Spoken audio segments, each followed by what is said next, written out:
Ons is geskakel op GROOTplaas. Ons gas saam met ons vanoggend is Paul Matthew. Hy is van die Vereniging van Vleisinvoerders en Uitvoerders van Suid-Afrika. Paul, good morning and welcome to GROOTplaas. Morning, VP. How are you this morning? I'm good, and yourself? Good, thank you. So, Paul, let's start off with what is holding back South Africa's red meat exports at the moment? So obviously, as a country, we've been through foot-and-mouth disease. We obviously have a vaccination program now in place. So we have markets that are very keen to take our product, especially lamb. And these markets are in Qatar, Dubai. But we're having problems with our own Department of Agriculture about getting these markets open for us. So in terms of these markets, what needs to change inside of the government or specifically with legislation to make sure that we unlock these new markets? Yeah, so it's we really need a speedy recovery here. So the markets that we want to export into basically have agreed on the sanitary requirements, have said they will accept product now out of South Africa.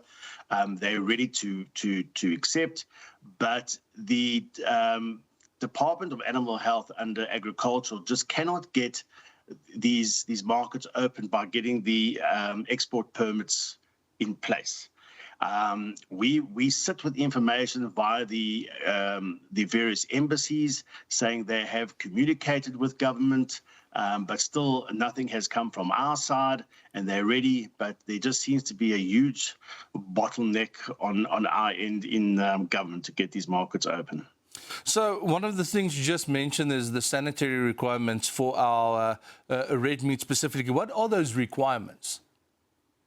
So obviously the requirements are around traceability, especially around the abattoir side, how the animals been slaughtered, have they been with affected animals. So there's a whole lot of criteria around the pre-slaughter and obviously the slaughter of these animals.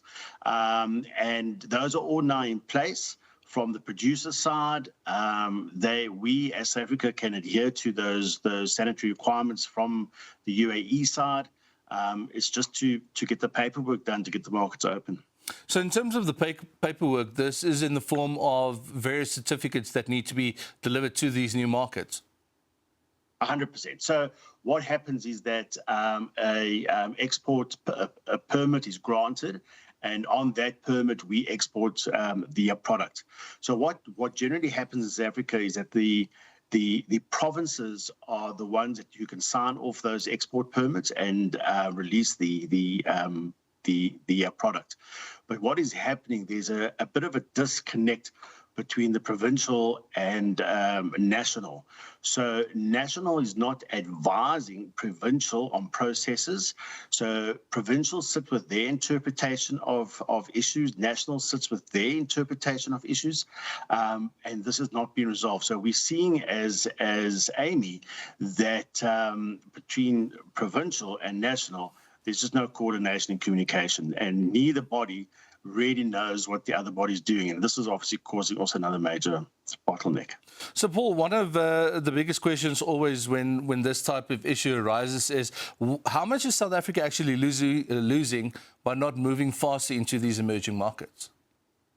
Now, VP, so just on the Qatar, on the export of chilled lamb, over the 2 years that this procrastination has happened, I mean, the industry's lost about 1.5 billion. If you have a look at our exports and look at our data, we probably in the region of about 68 billion rand over a year in terms of our export, and that obviously includes the lamb and red meat or beef. So as a country, we're losing a lot of revenue. What the biggest challenge for us as exporters is that other countries want reliable markets. They want markets that they can rely on. So when you are so inconsistent like we are at the moment, is that they just go to other markets like Australia, and they will just open new contracts with those countries. And for South African and for our exporters, it's actually very difficult to gain that market share again because obviously long contracts are put in place. So this has always hindered the sustainability of our exports. If our government just don't actually get the act together, we're going to lose those markets down the line. Paul, so what does this mean for our local producers who've been producing red meat for a very long time? They've been exporting, and now we're sitting with this situation. Are they losing money, or do they need to put more of their product into the local market? Yeah, so obviously they're losing revenue because you get a far better price for your cuts when you export.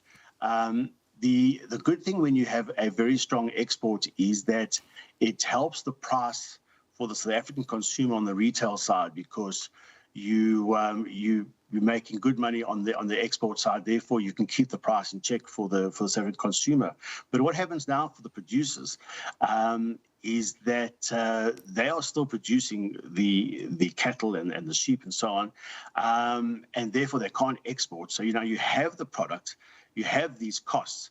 So those costs are just going to be put onto the South African consumer when they go buy and locally. So it has a huge chain effect. And at the end of the day, it's the South African consumer that actually has to take that extra cost into their own sort of budgets. Paul, we're going to be back with you in a second. Dis ons gas op Grootplaas vanoggend, Paul Matthew, hy is van die Vereniging van Vleisinvoerders en Uitvoerders van Suid-Afrika. Ons is terug op Grootplaas net hierna. Nou eers tyd vir Grootplaas kalender.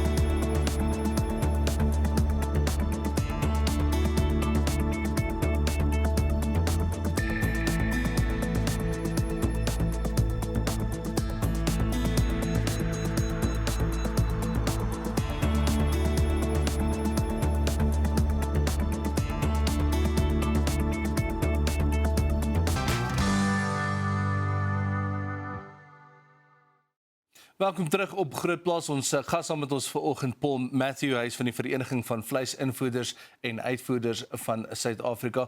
Paul, so recently Italy has expressed some strong interest in importing South African beef. Is the local meat industry currently in a position to meet the demand and the challenges that need to be addressed first? Yeah, that is actually why we went out into the press when Minister John Steenhuisen said that at the Italy Chamber, I think it was done in Cape Town, that Italy was ready to accept South African red meat. Listen, we have the supply, we have fantastic product. South African meat is probably one of the best in the world. But how can you stand on a platform and promote and say we're going to export into Italy, into Europe, when we can't get access to these markets? We can't get his own department to sort out the bottlenecks. So yes, we have the supply, and we can most likely meet the SBS issues on that end. But we need his government to open the markets for us. So from your side, you've argued that existing export markets should be prioritized before pursuing new ones. Why is restoring access to established markets so important to you? So, because the markets in the UAE have basically come to South Africa and said we will accept product with your vaccination program. I'm not too sure yet what requirements will be from the Europe side. Obviously, with the current tariff situation into the US, the UAE market is a very good market for South Africa. And the fact that they're ready and they are happy with the traceability, with the vaccine program, that market's ready to go. So all it needs to happen is that the department really just needs to give the rubber stamp and open the markets. But I was talking with the Red Meat Abattoirs Association. I mean, they're having the same problem in terms of unpacking those veterinary requirements that our government's made very technical, and they actually just don't apply to what UAE market is saying, we'll take your product. They're almost adding other additional technical issues that just doesn't make sense. So, it's a catch-22. We have product, we have access to markets who are ready for us, but our government is just not moving on giving the rubber stamp. From your side, as the Association of Meat Importers and Exporters, are you hoping that a change in the ministers now that are on the cards, possibly if there's a cabinet reshuffle, will speed up this process a little bit? So we already started dialogue. We started probably about a week ago with the Deputy General of Agriculture. We've basically, I've had a one-to-one with him. The communication between the association and government, I must be honest, has started to improve. But it's what I call, it's all white noise. They hear what we say. They promise to set up meetings to look at the issues, but a month down the line, 2 weeks down the line, we're still in the same situation. So as the association, I think we'll probably discuss this with the executive, and we may look at some alternative pressure now, because we have to get these markets open, and these delays just not helping. So we're most likely going into high gear now and start putting the pressure on. Paul, so once you've lost these markets, how difficult is it to actually regain those markets, and what could the long-term consequences be for South Africa? The long-term consequence, we basically lose the market. So if you just look at the UAE, obviously Australia export a lot into the UAE. So if we're not being a reliable supplier, the buyers on that side will just go to the markets that are reliable. And, as I was saying earlier, these agreements and contracts are set up over a long period of time in terms of the supply. So it's very hard to get access again if you've lost various contracts. So it takes time to gain to actually gain those markets again. So it's another blow for the industry if we lose them.